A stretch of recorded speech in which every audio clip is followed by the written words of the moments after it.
People want to make success rocket science. Success is not rocket science. You go and find the thing that you don't know, learn the thing you don't know, and do the thing you haven't been doing, and get the life you say you want. What if you change your dance with fear? What if you tell fear, you're welcome in my life because you're gonna come. Can't keep you away. But when you come, I'm not going to stop. What you can do tomorrow, why not do today? What you can do today, why not do right now? Top 10, I got a top 10. Got my motivation high for my top 10. Gotta learn from the wise women and men. All my life, like na na na na. For my top 10, top 10, na na na na. This one's for my top 10.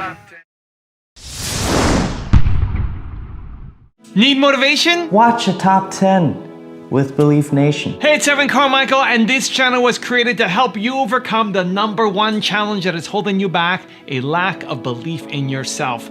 You watch these videos because you know there's something more inside you too. You have Michael Jordan level talent at something. So get ready to feed your brain, celebrate yourself, and stop making excuses with Lisa Nichols and my take on her top 10 rules to success. Enjoy. Okay, let's kick it off with rule number 1, feed your brain. I begin to become an explorer of what I don't know. I want to read books I'd never read. I want to hang around people that I'd never hang around. I want to know what they know. I want to have discussions about things I'd never talked about.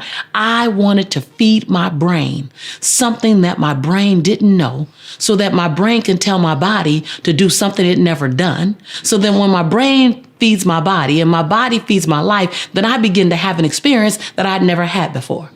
It wasn't rocket science. People want to make success rocket science. Success is not rocket science. You go and find the thing that you don't know, learn the thing you don't know, and do the thing you haven't been doing, and get the life you say you want. All I wanted was unfamiliar. But you have to understand that most people don't invite in unfamiliar because people are more committed. Hold on. People are more committed to a familiar discomfort than they are to an unfamiliar new possibility. The key words are familiar and unfamiliar. See, we want to have a new experience while having some of the same behaviors because they're familiar to us. Yeah, they're comfortable. They're familiar. Some of them not even comfortable. People in relationships are not even comfortable. True. It's just familiar. People are still at jobs that aren't even comfortable. Yeah. They're just familiar. So that's the crazy, is that we are more committed to a familiar discomfort than we are to an unfamiliar new possibility because of the familiarity, not even the comfort. I became comfortable living in the discomfort of the unknown. Rule number 2, celebrate yourself. Is to, instead of making big macro goals, you know, those big bodacious goals, make some micro goals, smaller goals. I don't make an annual goal. I make quarterly goals. I make monthly goals. And each quarter and each month, the goal that I hit, I stop and celebrate myself. Now, I celebrate myself by making me something really good and inviting one person over or 3 people over and say, I'm celebrating myself for small micro wins. Taking myself out for a nice night, something to eat, or just sharing with a friend. Celebrating yourself along the journey is also not keeping your wins a secret. I used to keep my victories a secret. I would get an award, or I would close a deal, or I would get a new contract, or I would whatever. And no one knew because I didn't want to brag. Well, what if I know I'm not a bragger? Like, what if you know you're not a bragger? Can you not be someone who brags, but is someone who wants to celebrate yourself along the journey? We're all like little 3-year-old kids. What gets celebrated gets repeated. And if you want to repeat successful behaviors, then you got to celebrate them, because what's celebrated gets repeated. Rule number 3, stop making excuses. So the first thing I said was, I'm done with this level of misery. So I didn't run toward anything first. The first thing I did was try to get as far away from chaos and scarcity and lack and procrastination and procrastinating people and making excuses, making being a single mom an excuse, or being Black an excuse, or being born in LA an excuse. Not to say those things don't impede or have an impact on our ability to move forward. But I didn't want to make any one of them my crutch as to why I stayed in my hellhole. I don't know about anyone else, but my place, I didn't know where I was going, but I knew where I was leaving. Rule number 4, embrace fear. Over my career, and I've been in business over 20 years now, people from all around the world, students at every level, whether they are newly into launching their business or they've been in business themselves for 10, 15 years, ask the question, how do I overcome fear? I'm about to disrupt you completely because I am not going to give you a strategy to overcome fear. Because if I even attempt to give you a strategy, and I know we're always looking at stuff, reading things, how to overcome fears. There are probably 10 steps to overcoming fear somewhere out there. They weren't written by me, and I could never write it. Because I don't think you wait to overcome fear to live the life of your dreams or the one that you deserve or to blow your own mind. I personally, and I'm teaching you from my life lessons, from what I've studied, what I've applied, what I've implemented, what I've fallen from, what I've soared from, what I've gotten up from. And I don't think you focus on learning how to overcome fear, though there are things that helps to mitigate your fear. Information mitigates fear. Training and developing your skill set mitigates fear. I teach speaking. I love teaching people how to speak powerfully. Not to speak to be great, but to speak to be unforgettable. Whether you're a speaker or whether you're a manager, whether you're in retails or in network marketing, whatever it is, when you open your mouth, you want to be unforgettable. And people always say, Lisa, how do I overcome the fear of speaking? I say, let's not focus on the fear of speaking because energy grows where energy goes. So let's not focus on overcoming fear. Let's focus on building a muscle that naturally dissolves fear. And that muscle is the muscle of information, the muscle of education, and the muscle of skill set. So if you know more and then you develop the skill set, you won't be as afraid to do that thing that you're talking about. But the other side to that, now I'm going to disrupt you a bit. So the first part, not so disruptive. That means go get it more information, give fear what fear needs to reduce itself, meaning information, skill set. But this other part that I'm going to tell you, this might be disruptive. How about you not try to mitigate, resolve, or get past, or overcome, whatever you want to call it? How about you not try to do that with fear? How about you allow the fear to sit with you? You just commit to keep moving, even with the fear. So many times in my life and in my career, I was afraid. The difference between me and most is that I still move forward with the fear. Fear does not have a past to stop you. Fear does not have a past to stop you. First of all, let me just tell you this. Just like compassion, just like love, just like respect, just like any other feeling you feel for someone, fear is just a feeling. We just give fear more power. We say, when compassion comes, I hug, I love. When understanding comes, when joy comes, when humor comes, I laugh.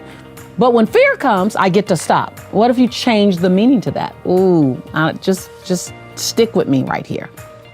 What if you change your dance with fear? What if you tell fear, you're welcome in my life because you're gonna come. Can't keep you away.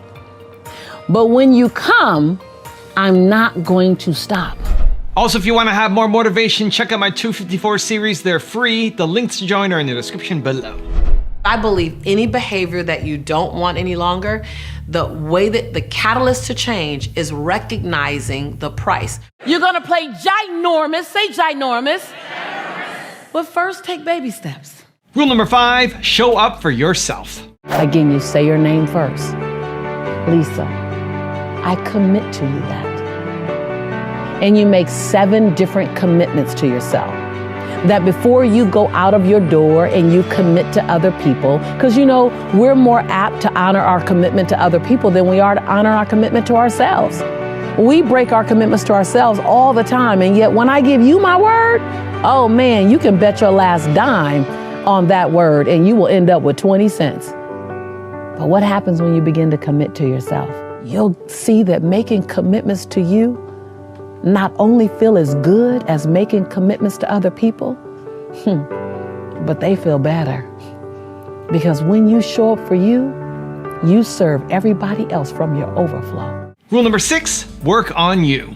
One of the big things that I've learned is that the more I owned my own authority, the more I can honor other people's awareness, honor where they are. The more I stood in my own grace and compassion, the more I can honor the grace and compassion of others.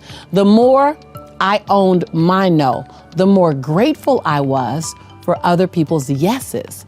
So it's just one of these things where the more you work on you, the more you turn the mirror to you versus pointing at everyone else, the more you turn the mirror to you and work on you, man, the dynamics between you and everyone else just gets richer.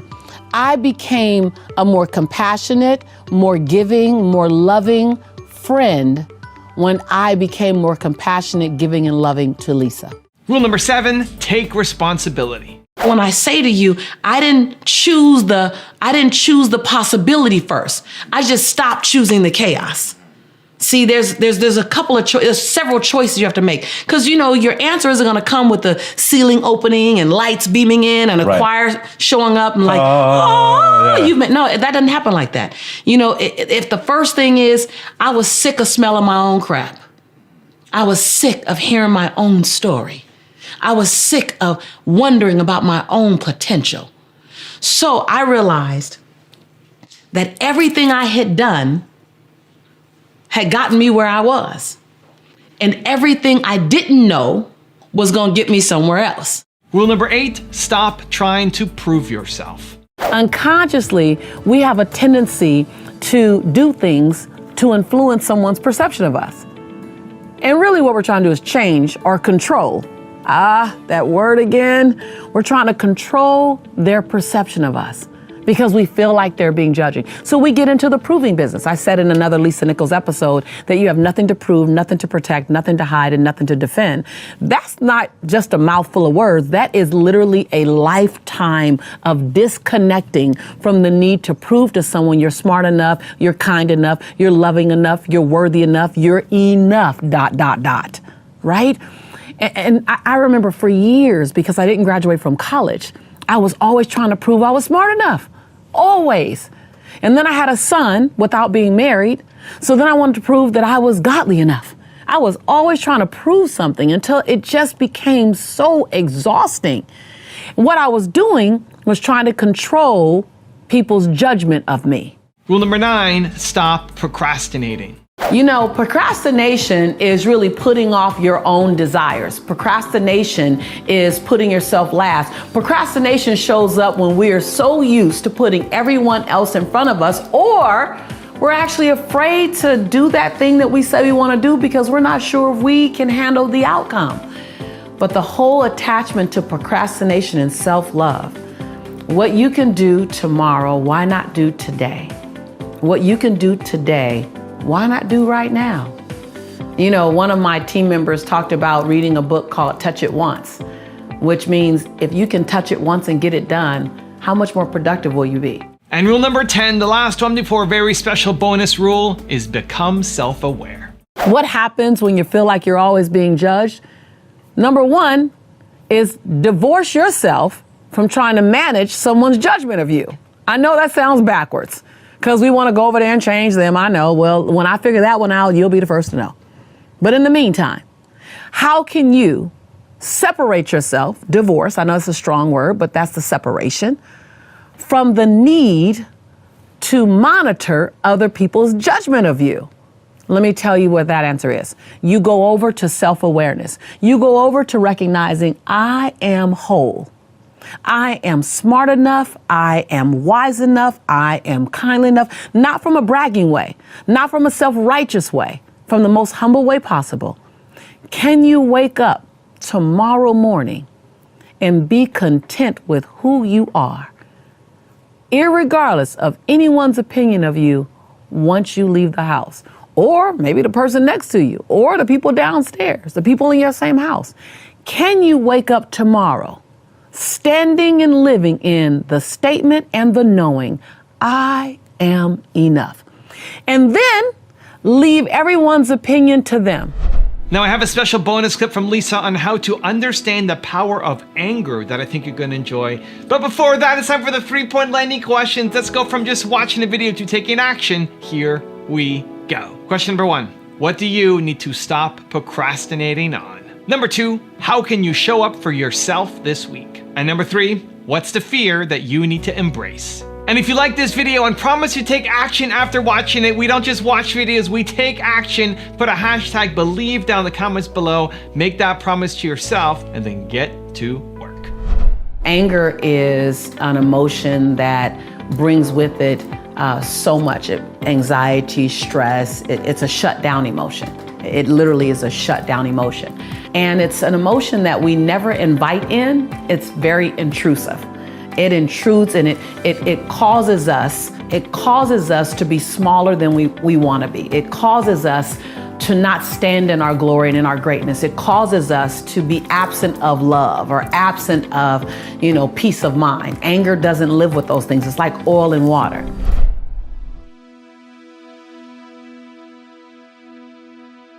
If you want 10 more rules for success from Warren Buffett, check out the video right there next to me. I think you'll enjoy it. Continue to believe, and I'll see you there.